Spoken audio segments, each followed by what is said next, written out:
ആൾക്ക് അതിനകത്തേക്ക് എൻട്രി വേണമെങ്കിൽ ഇൻ സെൻസ് എത്രയോ ആൾക്കാർ മറ്റു പലരെയും സജസ്റ്റ് ചെയ്യുന്ന സ്ഥലത്തേക്കാണ് എത്രയോ ലക്ഷം പേരിൽ നിന്ന് അല്ലെങ്കിൽ ആയിരക്കണക്കിന് ആൾക്കാരിൽ നിന്ന് ഒരാൾ എത്തിപ്പെടുന്നത്. അവിടെ നിന്ന് നമ്മൾ വളരണം. നമ്മൾ ഈ കുറേ എണ്ണം പറഞ്ഞതിൽ നിന്ന് ഒരാളാകണം. അപ്പോഴാണ് നമ്മളിവിടെ ഉണ്ട് എന്ന് തീരുമാനിക്കാൻ പറ്റുള്ളൂ. സോ ഇറ്റ്സ് ഭയങ്കര റിസ്കി പരിപാടിയാണ്. ഇപ്പോഴും ആ ഒരു റിസ്ക്നെസ് ഉണ്ടെന്നാണോ സാർ വിശ്വസിക്കുന്നത്? ഇപ്പൊ അതിന് കുറഞ്ഞ കാരണം ഇപ്പം നമ്മുടെ കുറച്ചും കൂടെ നമ്മുടെ കാലഘട്ടം മാറിയല്ലോ. ഇപ്പൊ എല്ലാം അപ്രോച്ചബിൾ ആയി എന്ന് തോന്നുന്നുണ്ടോ? സിനിമയിലേക്കുള്ള എൻട്രി കുറച്ചും കൂടി ഈസി ആയിരിക്കും എന്ന് ഇപ്പോൾ തോന്നുന്നു. സിനിമയിലേക്കുള്ള എൻട്രി കുറച്ച് ഈസിയാണ് ഇപ്പോൾ, പക്ഷെ നിലനിൽപ്പ് ഒട്ടും ഈസിയല്ല. അതിനെ നമ്മൾ വളരെ കൃത്യമായിട്ട് കഷ്ടപ്പെടുകയും വേണം. കഷ്ടപ്പെട്ടാൽ മാത്രം വെറുതെ കഷ്ടപ്പെട്ടൊരു കാര്യമില്ല. വളരെ ക്രിയേറ്റീവായിട്ട് കഷ്ടപ്പെടണം. അതിൻ്റെ ഡെപ്തിൽ നമ്മളതിനെ പഠിക്കണം, നമ്മളതിനെ അറിയണം, അപ്ഡേറ്റ് ചെയ്യണം. ദെൻ മോറോവർ അതിനൊരു luck factor is the definitely. അത് എല്ലാ മേഖലയിലും ലക്ക് ഫാക്ടർ ഇസ് ദ. ഇപ്പോൾ നമ്മൾ ഭയങ്കര കഴിവുണ്ടായിട്ട് കാര്യമില്ല, ഒരു കോവിഡ് ഒന്നെല്ലാം പോയി പച്ച പിടിച്ച് വരുന്നൊരു സമയത്ത് അതുപോലൊരു അത്തരം സാഹചര്യങ്ങൾ വീണ്ടും വരാം. ഞാൻ പറഞ്ഞില്ലേ, വേറൊരാളെ സജസ്റ്റ് ചെയ്താൽ പോയി കഴിഞ്ഞു. അപ്പോൾ അതുപോലുള്ള കാര്യങ്ങളൊക്കെ ഇപ്പോഴും അത്തരം അനിശ്ചിതാവസ്ഥകളൊക്കെ ഇപ്പോഴും ഉണ്ട്. ബട്ട് ഫൈൻ, അതിനകത്തൊരു എന്നാലും ഇവിടെ നന്നായിട്ട് കഴിവുള്ള ആളുകളൊക്കെ ഇപ്പോഴും വളർന്ന് വരുന്നുണ്ട്, അവർ നിലനിൽക്കുന്നുണ്ട്. സോ അതുകൊണ്ട് അതിന് ഭയങ്കര ഡെഡിക്കേറ്റീവ് ആയിട്ടുള്ള ഒരു മേഖലയാണ് അത്. അത്രയും ഡെഡിക്കേഷനുള്ള ആളുകളൊക്കെ നിലനിൽക്കുന്നുണ്ട്. പിന്നെ ഇങ്ങനത്തെ തോട്ട് ആ ടൈമിൽ വന്നപ്പോൾ ആരാണ് ഫസ്റ്റ് ഒരു പുഷ് തന്നത്? Go what ever you like എന്ന് പറഞ്ഞത് ആരാണ്? ഏതിനാണ്? വിവാഹശേഷം ഇങ്ങനെ ഒരു ഗ്യാപ്പ് എടുത്ത് ഇങ്ങനെയൊക്കെ റെസ്പോൺസിബിലിറ്റി ഇങ്ങനത്തെ ഒരുപാട് ചിന്തകൾ സാറിന്റെ തലയിൽ വന്നല്ലോ. ഡെഫിനറ്റ്ലി അന്ന് മഞ്ജു ആണ് അതിനകത്തൊരു കാര്യം. മഞ്ജു എന്ന് അങ്ങനെ പറഞ്ഞില്ലെന്ന് ഞാൻ ഒരിക്കലും പോകില്ല. മഞ്ജു കുഴപ്പമില്ല, ഇവിടെ പോയിട്ട് പോവാം, ബാക്കി ഞാൻ പറയും സാമ്പത്തികം കുഴപ്പമില്ല, നമുക്ക് മാനേജ് ചെയ്യാം. അപ്പം നമുക്ക് ചില കാര്യങ്ങൾ വേണ്ടാന്ന് വെക്കുക, നമ്മുടെ ചില ഇഷ്ടങ്ങളൊക്കെ വേണ്ടാന്ന് വെക്കുക. അങ്ങനെ ഒരു 5-6 വർഷം ഞങ്ങളുടെ പല ഇഷ്ടങ്ങളും വേണ്ടാന്ന് വെച്ച്, യാത്രകളൊക്കെ വേണ്ടാന്ന് വെച്ച് ഞങ്ങൾ വളരെ കംഫർട്ടായിട്ട് മൂവ് ചെയ്തിട്ടുള്ളൊരു സിറ്റുവേഷൻ ഉണ്ട്. മഞ്ജു അന്ന് സീരീസ് വർക്ക് ചെയ്യുന്നുണ്ടായിരുന്നു. വീണ്ടും ജാനി ഉണ്ടായതിനു ശേഷം വീണ്ടും വർക്ക് ചെയ്യാൻ തുടങ്ങിയിരുന്നു. സോ അതിനൊക്കെ തുടങ്ങിയിട്ടേ ഉള്ളൂ. അപ്പം ഭയങ്കര ഇതല്ല. പിന്നെ അതുമല്ല, അന്നത്തെ കാലത്ത് എമൗണ്ട്സ് ഒക്കെ വളരെ കുറവാണ് കിട്ടുന്നതൊക്കെ. സ്വാഭാവികം കൊണ്ടും ഇപ്പോൾ ഉള്ള ഒരു ഫാൻസി എമൗണ്ട് ഒന്നും വന്നില്ല. അപ്പോൾ അതിൻ്റെയൊക്കെ ഭയങ്കര ബുദ്ധിമുട്ടും കാര്യങ്ങളൊക്കെ ഉണ്ടായിരുന്നു. ആ ബുദ്ധിമുട്ട് ഇപ്പോഴും നമുക്കുണ്ട്. അല്ല ഇപ്പൊ എങ്ങനെയാ സാർ ഇപ്പൊ സേവിങ്സ് ഒക്കെ ചെയ്യാറുണ്ടോ? എങ്ങനെയാണ് സാറിന്റെ? ഇതിന് ഫ്ലക്ച്വേഷൻസ് എപ്പോഴും വരും. ഞാൻ ഭയങ്കര ബിസിനസ്സുകാരനല്ലാത്തതുകൊണ്ട് ആയിരുന്നില്ല, പക്ഷെ ഇനി അത് കുറച്ച് ചെയ്യണം. ഒട്ടും ബിസിനസ്സുകാരനല്ലാത്തത് കൊണ്ട് തന്നെ അത്തരം സേവിങ്സും കാര്യങ്ങളും ഡെഫിനറ്റ്ലി ഞാൻ ചിലപ്പോൾ അതിനകത്തൊരു ഭയങ്കര വലിയ പരാജയമാണെന്നാണ് എൻ്റെ വിശ്വാസം. പക്ഷേ ഞാൻ ജീവിതത്തിൽ അങ്ങനെ പരാജയപ്പെടില്ല എന്ന് ഉറപ്പിച്ച് വിശ്വസിച്ചിട്ടുള്ള ഒരു കക്ഷി ആയതുകൊണ്ട് തന്നെ ഞാൻ അങ്ങനെ പിന്മാറാൻ തയ്യാറല്ല. Definitely I make something. സ്വയം ഭയങ്കര കോൺഫിഡൻസ് ഉള്ള വ്യക്തിയാണോ സാർ? ഉറപ്പായിട്ടുമാണ്. ഈ കോൺഫിഡൻസ് ഓവർ കോൺഫിഡൻസ് ഇല്ല, പക്ഷെ എന്നിലുള്ള കഴിവിലും എന്നിലും ആ ഒരു വിശ്വാസം, ചെയ്യാൻ പറ്റുമെന്ന് ഉറപ്പുള്ള കാര്യങ്ങൾ നമ്മൾ ഉറപ്പിച്ച് പറയും, അത് ഞാൻ ചെയ്യുകയും ചെയ്യും. ഓക്കെ. ഇങ്ങനത്തെ തന്നെ സാറിനെ പോലെ തന്നെ അല്ലെങ്കിൽ ഇത്ര കോൺഫിഡൻസ് ഉള്ള ഒരു വ്യക്തിയാണ് പൃഥ്വിരാജ് സുകുമാരൻ. എന്നെക്കാളും കൂടുതൽ കോൺഫിഡൻസ് രാജുവേട്ടന് പറയുന്ന കാര്യങ്ങളെല്ലാം എന്നെക്കാളും കൂടുതൽ നന്നായിട്ട് ബിസിനസ് അറിയുകയും ചെയ്യാം. അതെ, സത്യം. പറയുന്ന കാര്യങ്ങളെല്ലാം കറക്റ്റ് ആയിട്ട്. നിങ്ങളുടെ ആ ഒരു ഗിവ് ആൻഡ് ടേക്ക് എങ്ങനെയാണ്? ഇപ്പൊ ലൂസിഫറില് സാറ് പറയാൻ അത്രേ ഉള്ളൂ, നത്തിങ് എൽസ്. മനസ്സിലാക്കാൻ പറ്റും, ഉറപ്പായിട്ട് മനസ്സിലാവും. അത് പല സെറ്റ് ഞാൻ പല ഇന്റർവ്യൂസിൽ ഇത് തന്നെ പറഞ്ഞിട്ടുണ്ട്. ചില ഷോർട്സ് ഒക്കെ കഴിഞ്ഞിട്ട് എൻ്റെ എക്സ്പ്രഷൻ കാണുമ്പോൾ രാജുവിന് മനസ്സിലായി രാജു ഒരു 1 more, അല്ലെങ്കിൽ എനിക്കത് ഓക്കെ ആണെന്ന് കാരണം രാജുവിന് മനസ്സിലാവും ഓക്കെ. പിന്നെ നമുക്ക് ഇതൊരു ഭയങ്കര പ്രൊഫഷണലിസം ഉള്ള മേഖലയല്ലേ. നമ്മൾ ചില കാര്യങ്ങൾ വളരെ ഓപ്പണായിട്ട് സംസാരിക്കുന്നുണ്ട്, ഒരു തെറ്റുമില്ല എന്നുള്ളതാണ്. അപ്പോൾ രാജു എന്നോടായാലും ഞാൻ രാജുവിനോടായാലും ഇത്തരം കാര്യങ്ങളൊക്കെ സംസാരിക്കാറുണ്ട് എന്നുള്ളത് തന്നെയാണ്. അതിപ്പോൾ രാജു മാത്രമല്ല കേട്ടോ, മേ ബി മോസ്റ്റ് ഓഫ് നമ്മൾ എല്ലാ ആക്ടേഴ്സിനോടും നമ്മളങ്ങനെ സംസാരിക്കുന്നുണ്ട്. ഇപ്പം ജയസൂര്യ വന്നാലും ജയസൂര്യ ഞാനിവിടെ നല്ല സുഹൃത്ത് ബന്ധമുള്ള വിഷയമാണ്. അതിൽ പലരുമായിട്ട് ഇന്ദ്രജിത്തുമായിട്ട് ഇതൊക്കെ ഇന്ദ്രജിത്തിനടുത്തൊക്കെ ഇത് പറഞ്ഞ ചെറുതായിട്ടൊന്നിങ്ങനെ നമ്മുടെ ഒരു ഇന്ദ്ര എന്ന് വിളിച്ചിട്ട് പറയാൻ പോയി ഓക്കെ ഇപ്പൊ ഇങ്ങനെ ഒരു വൈബ് എപ്പോഴും നമുക്ക് അങ്ങോട്ടും ഇങ്ങോട്ടും കിട്ടും. അതുപോലെ തന്നെ ചെയ്യണം. സാറ് പറഞ്ഞ കേട്ടിട്ടുണ്ട്, എന്റെ ഒപ്പം ഏറ്റവും ആദ്യമായിട്ട് വന്ന ക്യാമറ ചെക്ക് ചെയ്യാൻ വേണ്ടി വന്ന ഡയറക്ടർ പൃഥ്വിരാജ് സുകുമാരനാണ്. ഇപ്പോഴും ആള് തന്നെയാണ്, വേറെ ഡയറക്ടേഴ്സ് വന്നിട്ടുണ്ടോ? അതിന് മാറ്റം വന്നോ? രണ്ടുപേരെ കൂട്ടിച്ചേർക്കാറായോ? അല്ലല്ല, അതെന്താ അറിയാമോ, അതൊരു ഭയങ്കര ഡെഡിക്കേഷൻ. ഇപ്പൊ എനിക്ക് വളരെ മുമ്പ് ഞാൻ ക്യാമറമാൻ ആവണേക്ക് മുന്നേ ഞാൻ 2009 കണ്ട സിനിമ ചെയ്യുന്നത്. എനിക്ക് വേണമെങ്കിൽ 2005-ലോ 2006-ലോ സിനിമ ചെയ്യാം, അല്ലെങ്കിൽ ചിലപ്പോൾ 2002-ലൊക്കെ സിനിമ ചെയ്യാം. ഞാനത് ചെയ്യാണ്ടിരുന്നത് എല്ലാവരും എന്നോട് പറഞ്ഞിരുന്നു, സുഹൃത്ത് നിനക്ക് ലൈറ്റിംഗ് ഒക്കെ നന്നായിട്ട് ചെയ്യുന്നില്ലേ, നീ ഒരു കാര്യം ചെയ്യും, നീ ക്യാമറയുടെ മറ്റേ ടെക്നിക്കൽ വിങ്സ് ഒക്കെ അറിയാം, അപ്പം ഇത്രയൊക്കെ മതി, ഒരു അസോസിയേറ്റിനെ വെച്ചാൽ മതി. അപ്പം ഞാൻ പറഞ്ഞു, അത് അസോസിയേറ്റല്ലേ ചെയ്യുന്നത്, ഞാനല്ലല്ലോ. ഞാൻ ചെയ്യുമ്പോൾ അത് എനിക്ക് ധാരണകളുണ്ട്, ആ ധാരണയിൽ എനിക്ക് ചെയ്യാൻ പറ്റണം. അപ്പോൾ എന്ത് വേണം, അപ്പോൾ എനിക്ക് അതിനകത്ത് മുഴുവനായിട്ട് അറിയണം, ക്യാമറ ഇന്നതാണ്, ലെൻസ് ഇന്നതാണ്, എന്തൊക്കെയാണ് വേണ്ടത്, ഇതിനകത്ത് എത്ര കട്ട് ചെയ്യാം, എത്ര ഓപ്പൺ ചെയ്യാം, എന്ത് ലൂമിനൻസ് ഉണ്ട്, എത്ര മറ്റേ ആസ്പെക്ട് റേഷ്യോ എന്ത് വെക്കണം, അത് വെക്കണം, ഇതെല്ലാം അറിഞ്ഞിരിക്കുന്നിട്ട് ഞാൻ ചെയ്യുമ്പോഴാണ് ഞാനാകുന്നത്. അല്ലെങ്കിൽ പിന്നെ മറ്റേ പുള്ളിയിലേ ചെയ്യുന്നത്. അപ്പം അത് ചീറ്റിംഗ് അല്ല, ഇറ്റ്സ് നോട്ട് ഗുഡ്. അപ്പം അത് ഞാൻ ചെയ്യില്ല എന്ന് പറഞ്ഞിട്ട് അപ്പം അല്ലെങ്കിൽ അതുകൊണ്ടാണ് ഇത്രയും മോശം നമ്മൾ ലേറ്റ് ആകുന്നത്. അപ്പൊ ആ ഒരു പ്ലാനും ആ ഒരു കൃത്യനിഷ്ഠത തന്നെയാണ് പൃഥ്വിരാജ് സുകുമാരനിലും സാറിന് കാണാൻ പറ്റുന്നത് അല്ലേ? രാജു ഇതുപോലെ എത്രയോ ആൾക്കാർ, അന്ന് രാജുവിന്റെ സമയത്ത് വന്ന എത്രയോ ആൾക്കാർ ഇപ്പോഴും അഭിനയം മാത്രം നടക്കുന്നുണ്ടോ? അന്ന് രാജുവിന് ഇത്തരം ടെക്നിക്കൽ സാധനങ്ങളൊക്കെ പഠിക്കണമെന്ന് ഭയങ്കര താല്പര്യമുണ്ടായിരുന്നു. അപ്പോൾ എല്ലാ ക്യാമറയുടെ അടുത്തും പോയി നോക്കും, പിടിക്കും, എന്താ ചെയ്യാൻ നോക്കും, ഷട്ടർ ആംഗിൾ കട്ട് ചെയ്തത് എന്താണ്, കട്ട് ചെയ്തില്ലെങ്കിൽ എങ്ങനെയാണ്, അപ്പോൾ കട്ട് ചെയ്ത് കാണിക്കുമോ. ഇതൊരു കൗതുകമാണല്ലോ, എപ്പോഴും നമുക്ക് എന്താണ് അറിയേണ്ടത്, ഒരു കൗതുകമാണല്ലോ. ഞാനിപ്പോൾ തെലുങ്ക് ഒരു 4-5 സിനിമ വർക്ക് ചെയ്തു. എനിക്കിപ്പോൾ തെലുങ്ക് അത്യാവശ്യം കുഴപ്പമില്ല, പഠിക്കാനും പറയാനും കേട്ടാലും മനസ്സിലാവും, വായിക്കാൻ അറിയില്ലെന്നേ ഉള്ളൂ. ഇനിയിപ്പോൾ ഞാനത് ആ കൗതുകത്തിന് ഞാൻ വായിക്കാൻ ശ്രമിച്ചാൽ ഡെഫിനറ്റ്ലി എനിക്ക് പറയാൻ പറ്റില്ലേ, എനിക്കറിയാൻ പറ്റും. ഞാൻ വായിക്കാൻ ഇതുവരെ ശ്രമിച്ചിട്ടില്ല, അതുകൊണ്ട് എനിക്കറിയില്ല. പക്ഷെ വായിക്കാൻ ഞാൻ ശ്രമിച്ചാൽ എനിക്കറിയാൻ പറ്റും. ശ്രമമാണ് നമുക്ക് വേണ്ടത്, ഭയങ്കര ഒരു ആഗ്രഹമാണ്, ഭയങ്കര തീക്ഷ്ണമായിട്ടൊരു ആഗ്രഹമാണ്. ഡെഫിനറ്റ്ലി ഞാനിപ്പോൾ 2 മാസം കൊണ്ട് ഞാൻ തെലുങ്ക് വായിക്കാൻ പഠിക്കും എന്ന് ഞാൻ ഉറപ്പിച്ചാൽ ഉറപ്പായിട്ട് ഞാൻ പഠിക്കും, അല്ലേ? ഞാനല്ല, ആരും പഠിക്കും. നമ്മളത് വിചാരിക്കണം. അതെ. ലൂസിഫറിന്റെ സമയത്ത് സാറ് പറഞ്ഞിട്ടുണ്ട്, ലൂസിഫറിലാണ് ഭയങ്കര റിലാക്സ് ആയിട്ട് വർക്ക് ചെയ്തത്. കാരണം രാജു പക്ക ചാർട്ടർ ആയിരുന്നു, പ്ലാൻഡ് ആയിരുന്നു, സീൻ ബൈ സീൻ എല്ലാം ഓർഡർ ആയിരുന്നു. ഈ ചെറിയ പടം അടുത്തത് വരുവാണ് എമ്പുരാൻ. എമ്പുരാനിലും റിലാക്സ് ചെയ്ത് തന്നെയാണോ ഷൂട്ടിങ്? കാരണം ലൂസിഫർ ഞാൻ കുറച്ച് റിലാക്സ്ഡ് ആയിരുന്നു, ഇതിനൊട്ടും റിലാക്സ്ഡ് അല്ലായിരുന്നു. ഇതിന് നമ്മള് ഇവിടെ സാധാരണ വിചാരിക്കും പോലെയുള്ള സീക്വൻസുകളല്ല നമുക്ക് ചെയ്യേണ്ടി വരുന്നത്.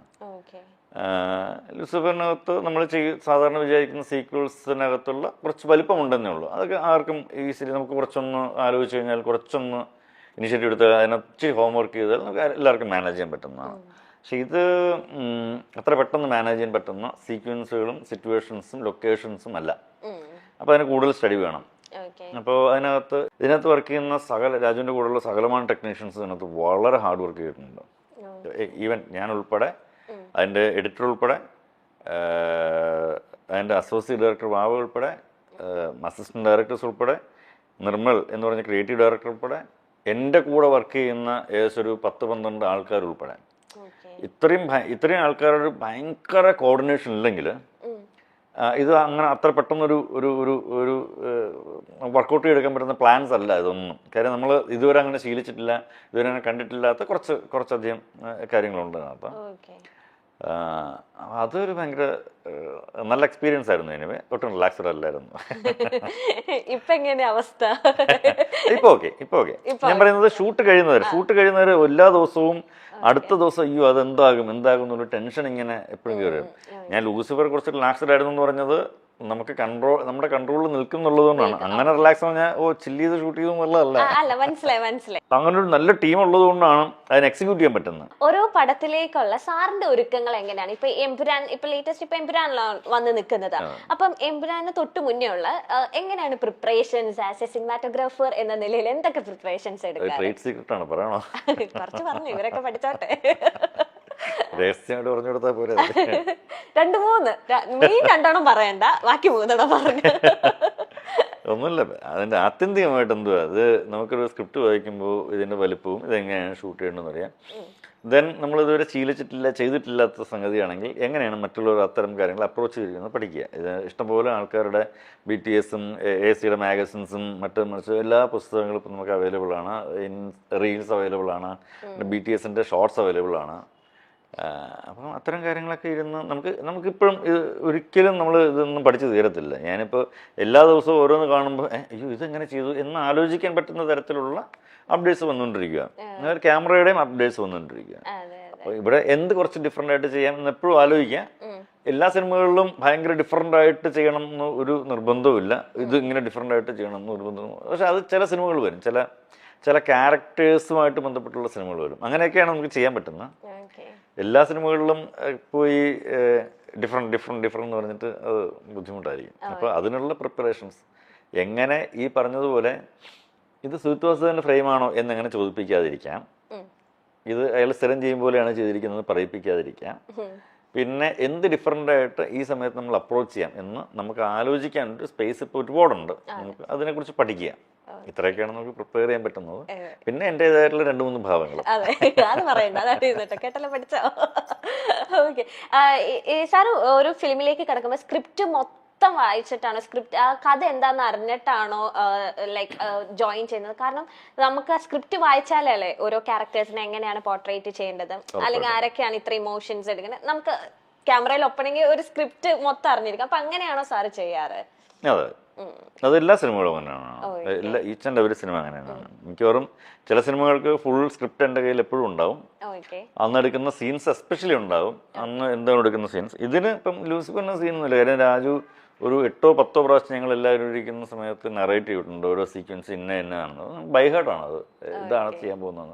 അതിൻ്റെ ഡയലോഗ്സ് ചിലപ്പോൾ നമുക്ക് മിസ്സായെന്നിരിക്കും. മീൻസ് ഇതാണ് ഈ ഡയലോഗിലാണ് ഇപ്പോൾ ഇവിടെ പറയുന്നത് മിസ്സായെന്നിരിക്കും. അപ്പോൾ രാവിലെ ഒന്ന് സീൻ വായിക്കുമ്പോൾ നമുക്കറിയാൻ പറ്റും. അതല്ലെങ്കിൽ ഈ സീക്വൻസ് കഴിഞ്ഞാൽ ഇന്ന കട്ട് കഴിഞ്ഞിട്ട് ഈ സീൻ എന്ന് വരെ നമുക്ക് കൃത്യം ധാരണയുണ്ട്. ഇത്തരം ചില ഈ ലൂസിഫറും ഇവരാണ്.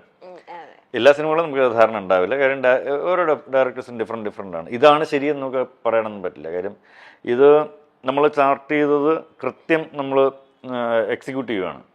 ചിലർ അവിടെ വന്നിട്ടുള്ള ഇംപ്രവൈസേഷൻ ഉണ്ട്. അപ്പോൾ ഇതായിരിക്കില്ല, മറ്റേതായിരിക്കും ആ സമയത്ത് നമുക്ക് ശരിയെന്ന് തോന്നുന്നു. അത് വേറൊരു മൂഡാണ്. അതൊരിക്കലും അത് തെറ്റാണെന്നോ ഇത് ശരിയാണെന്നോ നമുക്ക് ഒരിക്കലും പറയാൻ പറ്റില്ല. ഓരോരുത്തരും ഓരോ തരത്തിലാണ്. അത് നമുക്ക് ആ സമയത്ത് നമ്മൾ അതിനനുസരിച്ച് അഡാപ്റ്റ് ആകപ്പെടുക എന്നുള്ളതേ ഉള്ളൂ. എനിക്ക് തോന്നുന്നു സാറും രാജുവേട്ടനാണ് ഏറ്റവും കൂടുതൽ ഫിലിമിൽ അസോസിയേറ്റ് ചെയ്ത് വർക്ക് ചെയ്തിട്ടുള്ളത്, അല്ലേ? എനിക്ക് പൃഥ്വിരാജിന്റെ ഏറ്റവും കൂടുതൽ സിനിമകൾ ഷൂട്ട് ചെയ്തിട്ടുള്ള മേ ബി ഞാനാണ് ഇതുവരെ സുജിത് വാസുദേവ് ആണ്. മിക്ക പടങ്ങൾ എടുത്ത് നോക്കിയാലും സാറിന്റെ അല്ലെങ്കിൽ നോക്കിയാലും പൃഥ്വിരാജ് സുകുമാരനാണ്. അപ്പൊ രാജുവേട്ടന്റെ ഒരു ട്രാൻസിഷൻ എങ്ങനെയാണ് സാറ് നോക്കി കാണുന്നത്? ഞാൻ രാജുവേട്ട അസോസിയേറ്റ് ചെയ്യുന്ന ഫസ്റ്റ് സിറ്റി ഓഫ് ഗോഡാണ്. അതെ. അതിനു മുമ്പ് നായകൻ എന്ന് പറഞ്ഞ സിനിമയിലും ചേകൂർ എന്ന് പറഞ്ഞ സിനിമയിലും ഇന്ദ്രജിത്ത് ആയിട്ട് അസോസിയേറ്റ്. ഇന്ദ്രജിത്തിന്റെ ഒരു ക്ലാഷ് വർക്ക്, ലിജോയുടെ ഒരു നായകനിൽ ക്ലാഷ് വർക്ക് ചെയ്യാൻ പോയതാണ്. ദെൻ ചേകൂർ എന്നുള്ള സിനിമ ഞാനും അവിടെ നിന്നാണ് നമുക്കെന്താ അത് ചെയ്താലോ എന്ന് ചോദിക്കാൻ ഞാൻ അങ്ങനെ ജോയിൻ ചെയ്യുന്നത്. ഞാൻ ഇന്ദ്രനാണ് രാജുവിനോട് പറഞ്ഞത്, ഇങ്ങനെ ഒരു കക്ഷി ഞങ്ങളിങ്ങനെ വർക്ക് ചെയ്യുന്നുണ്ടെന്ന് പറഞ്ഞപ്പോഴും. പക്ഷെ ലിജോ ആണ് വിളിച്ചത് സിറ്റി ഓഫ് ഗോഡിലേക്ക്. ആദ്യത്തെ ഇപ്പോൾ രാജുവിനെ കുറിച്ച് എല്ലാവരും ഭയങ്കര എല്ലാത്തിലും കയറി ഇടപെടും എന്നൊക്കെ പറഞ്ഞു കേട്ടിട്ടുണ്ട്. എനിക്ക് ഫീൽ ചെയ്തിട്ടില്ല. ഇടപെടും ഇൻ ദ സെൻസ് ഒരാഗ്രഹം ചോദിക്കുകയും പറയുകയും ചെയ്യുന്നതിനകത്ത് ഇടപെടൽ എന്നുള്ള രണ്ട് വാക്കാത്, രണ്ട് ഫീലിംഗ് അത്. ഇത് എത്രയാണ് ലെൻസ് എന്ന് അറിയാൻ ഒരാൾക്ക് ആഗ്രഹമുണ്ടെങ്കിൽ അത് ചോദിച്ചാലേ അറിയാൻ പറ്റുള്ളൂ. അത് ഇടപെടലല്ലോ. ഇത്രയാണ്, ഓക്കെ ഇത്രയാണ് ലെൻസൊക്കെ അറിഞ്ഞിട്ട് വർക്ക് അതൊക്കെ ഭയങ്കര ഒരു തരം താഴത്തിലും അതല്ല ശരി. ഒരാൾക്കൊരു ആഗ്രഹം ഉണ്ടെങ്കിൽ ഫൈൻ, അത് നമുക്ക് ആ വർക്ക് നടക്കുന്ന സമയത്ത്. ഇപ്പം ഇന്നലെ കണ്ടോ ഒരു ഇൻസ്റ്റാഗ്രാമിലൊരു കക്ഷി എൻ്റെ അടുത്ത് രാജുവേട്ടൻ പറഞ്ഞല്ലോ 1:2.8 ആണ് നിങ്ങൾ ഷൂട്ട് ചെയ്തിരിക്കുന്നത്, പക്ഷെ ഞങ്ങൾ ഇട്ട് നോക്കുമ്പോൾ അതൊന്നും കാണുന്നില്ലല്ലോ, എന്താണ് എൻ്റെ വ്യത്യാസം, വൈ ഇസ് ലൈക്ക് ദാറ്റ് എന്നൊക്കെ പറഞ്ഞിട്ട് ഭയങ്കര ഒരു ക്വസ്റ്റനൊക്കെ ചോദിച്ചു എൻ്റെ അടുത്ത്. ഞാൻ പുള്ളിയുടെ അടുത്ത് മെസ്സേജ് അയച്ചു, എൻ്റെ പൊന്നു സഹോദരൻ ഇത്തരം കാര്യങ്ങളിൽ ടെൻഷൻ അടിക്കും ഞങ്ങളില്ലേ, ഇങ്ങനെ ടെക്നീഷ്യൻസ് ഞങ്ങളുണ്ടല്ലോ, നിങ്ങൾ എന്തിനാണ് ടെൻഷൻ അടിക്കുന്നത് ഇതിന്? നിങ്ങൾക്ക് ഞങ്ങളൊരു ഫോർമാറ്റിൽ തരുന്നുണ്ട്, ചിലപ്പോൾ നിങ്ങൾക്ക് ഇഷ്ടപ്പെടാം, ചിലപ്പോൾ നിങ്ങൾക്ക് ഇഷ്ടപ്പെടാതിരിക്കും. ഈ 2 കാര്യങ്ങളിലുള്ളൂ നിങ്ങൾക്ക് സംഭവിക്കുന്നത്. ഇനി ഇത് പഠിക്കാനാണെങ്കിൽ ചോദ്യം അതല്ല ചോദിക്കേണ്ടത്, നമുക്ക് പറയാനുള്ളതല്ലേ. അപ്പോൾ അങ്ങനെയല്ല അത് ചോദിക്കേണ്ടത്. അതൊരു ഒരു തരത്തിലുള്ള ഹറാസ്മെന്റ് ആയിട്ടാണ് എനിക്ക് തോന്നിയത്. അത് ദാറ്റ്സ് നോട്ട് ഫെയർ. അത് അവർ അറിയേണ്ട കാര്യമല്ല. അത് സിനിമ കാണുക മാത്രമേ ഉള്ളൂ അവരുടെ ജോലി. ഞാൻ പറയുന്നത് അങ്ങനെ ചോദിക്കുന്നതും ഈ അറിയാൻ വേണ്ടി ചോദിക്കുന്നത് രണ്ടാണ്. അപ്പോൾ അറിയാൻ വേണ്ടി ചോദിക്കുന്നതിനകത്താണ് ആൾക്കാർ പറയുന്നത് ഇടപെടുമെന്ന്. ഇടപെടലല്ല, രാജു അങ്ങനെ ചോദിച്ചിട്ടാണ് ഇത്തരം ഓരോ കാര്യങ്ങളും രാജു മനസ്സിലാക്കിയിട്ടുള്ളതും. ഓരോരുത്തരുടെ ഇപ്പോൾ എത്ര ലെജൻസിൻ്റെ കൂടെ രാജു വർക്ക് ചെയ്തിട്ടുണ്ട്. നമ്മളൊക്കെ അങ്ങനെ രാജു വർക്ക് ചെയ്തിട്ടുള്ള ആൾക്കാർ നോക്കുമ്പോൾ നമ്മളൊക്കെ എന്താണ്, നമ്മളൊന്നുമല്ല, എത്രയോ അധികം മുകളിലുള്ള വലിയ ആൾക്കാരുടെ കൂടെ രാജു വർക്ക് ചെയ്തിട്ടുണ്ട്. എത്ര ടെക്നീഷ്യൻസിൻ്റെ വർക്ക് ചെയ്തിട്ടുണ്ട്. ഇപ്പം റഹ്മാൻ സാറോട്ട് അവിടെ വർക്ക് ചെയ്യുന്നു, ബ്ലസ് സാർ വർക്ക് ചെയ്യുന്നു, സന്തോഷ് സാറോട് വർക്ക് ചെയ്യുന്നു, രവി കിഷനോട് വർക്ക് ചെയ്യുന്നു, രവി വർമ്മനോട്ട് അസോസിയേറ്റ് ചെയ്യുന്നു, രാജ്മോഹനോട്ട് അസോസിയേറ്റ് ചെയ്യുന്നു, എത്ര പേര് കേട്ടോ.